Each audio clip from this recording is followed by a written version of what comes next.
Salut Lohan, Salut. un plaisir de t'accueillir aujourd'hui. Plaisir partagé. Dis-moi, comment s'est passée la route pour que tu arrives jusqu'ici aujourd'hui? Super sujet pour pour commencer effectivement.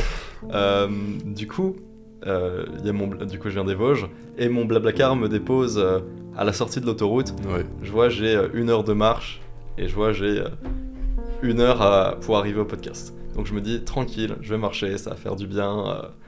Tu sais, la routine, sortir, le soleil, machin. Donc j'y vais. Les 40 premières minutes se passent bien, je traverse des villes et tout, des petits villages et tout. Et là, j'arrive face à une montagne. Et Google Maps, il n'y a plus de chemin. Il y a juste une direction. Et vraiment, il n'y a plus du tout de chemin sur Google Maps. Il y a juste la direction en gros. Et du coup, je m'enfonce dans la montagne. Je traverse plein de petits chemins, de petits sentiers. Je me prends des toiles dans la gueule, des sortes de tags, avec des petites araignées. Il y a des, je sais pas si tu vois ce que c'est, je sais pas comment ça s'appelle. C'est pas des animaux, mais c'est des petits trucs. Des petites espèces de boules qui piquent, qui s'accrochent à tes poils. ouais. Et j'en ai eu mais plein partout. Putain, tu m'étonnes. Tu me dis que t'as traversé des forêts et tout. Oui, mais il y avait un moment dans la forêt où le sentier était tellement petit que, genre, en fait, c'était un renfoncement comme ça. Ouais. Et j'avais la place que pour mettre un seul pied. Je pouvais pas être 2 pieds à côté. Donc, Franchement, comme on dit tout à l'heure, ce podcast, bah, tu l'auras bien mérité. ouais, c'est ça. T'es arrivé à destination, à peu près à l'heure en plus qui était Mhm. prévue. Là, il est 11h42 du matin, donc c'est parfait, t'as pu te changer, on a discuté un petit peu, ça fait peut-être 3/4 d'heure qu'on Ouais, s'est à peu rencontrés. près. À peu près. Je vais parler rapidement de la manière dont on s'est rencontrés, dont on est entré en contact tout simplement. C'était un abonné à moi qui m'avait repartagé un message que tu avais publié sur ta chaîne dans l'onglet communauté, dans lequel tu invitais en fait les créateurs de contenu s'ils avaient un podcast, potentiellement si ça les intéressait de t'inviter en fait tout simplement. Donc on m'a repartagé ça, comme quoi peut-être que le feed pourrait être intéressant. J'ai vu ça, je me suis dit pourquoi pas.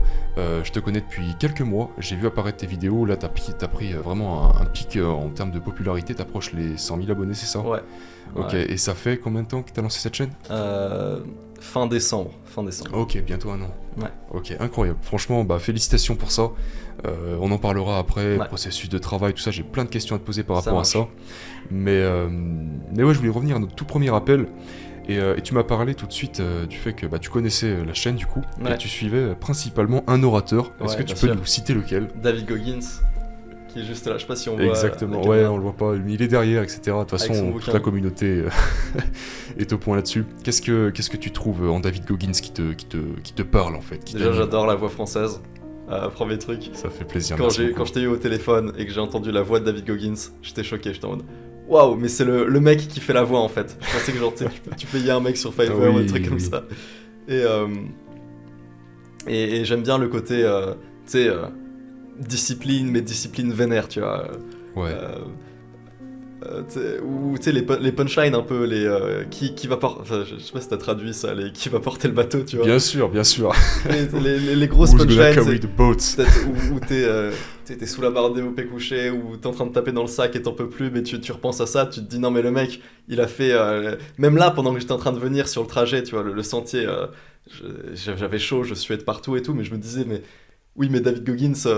parce que pareil, j'avais dormi 1 heure cette nuit, donc oui, bah Onivicil, c'est exactement ce qu'il a fait, Goggins, tu vois, il dormait 1 heure pareil. Magnifique. Magnifique, dans toute la semaine d'ailleurs. Ouais. Ok, ça fait longtemps que tu suis ce genre de contenu, tout Pas ça, du dev tout. perso. Pas du tout. Alors David Goggins, c'est un de mes meilleurs amis qui s'appelle Elian, qui m'en a parlé il y a 4-5 mois. Donc j'avais déjà lancé la chaîne à cette époque-là. Ok. Et on avait regardé une de tes vidéos du coup. Et moi j'avais kiffé le truc. Et j'ai regardé toutes les vidéos que t'as fait sur David Goggins.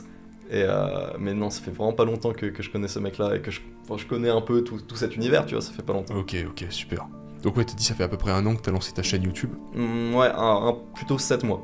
7-8 mois. Bientôt un an, ok, ouais. Pas tout à fait un an, Ouais.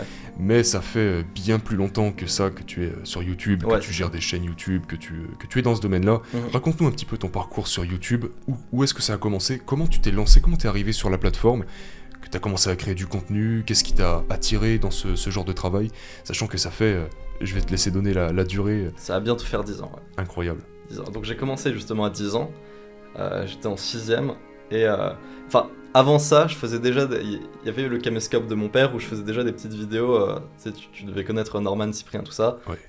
et je faisais comme eux, et j'essayais de faire mes propres montages, Et un jour, j'ai posté ça sur YouTube, donc c'est vraiment le cliché du mec Wow. gênant. C'est un podcast sur la rentrée. C'est vraiment, tu vois, le cliché et tout, mais j'ai vraiment fait ça. Ok. Et j'ai fait plein de trucs comme ça. Ah ouais, à 10 ans. À 10 ans, donc évidemment, tu sais, je me fais insulter de partout. Il y avait envoyer ça à What the Cut, envoyer ça à Salut les Geeks, je sais pas si tu connais. Et donc, j'ai fait ça pendant 1 an, 2 ans. Ensuite, j'ai basculé sur un format mixte où c'était. Donc, ça marchait pas trop. Je crois que j'avais genre. En 1 an, j'ai dû avoir 500 abonnés. Ok.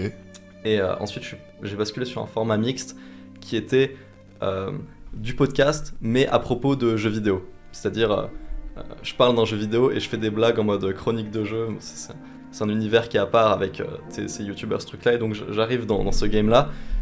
Pareil, je fais ça 2 ans. Et ça marchait un peu mieux. Je crois que j'avais une petite communauté de peut-être 3-4 000 abonnés, un truc comme ça.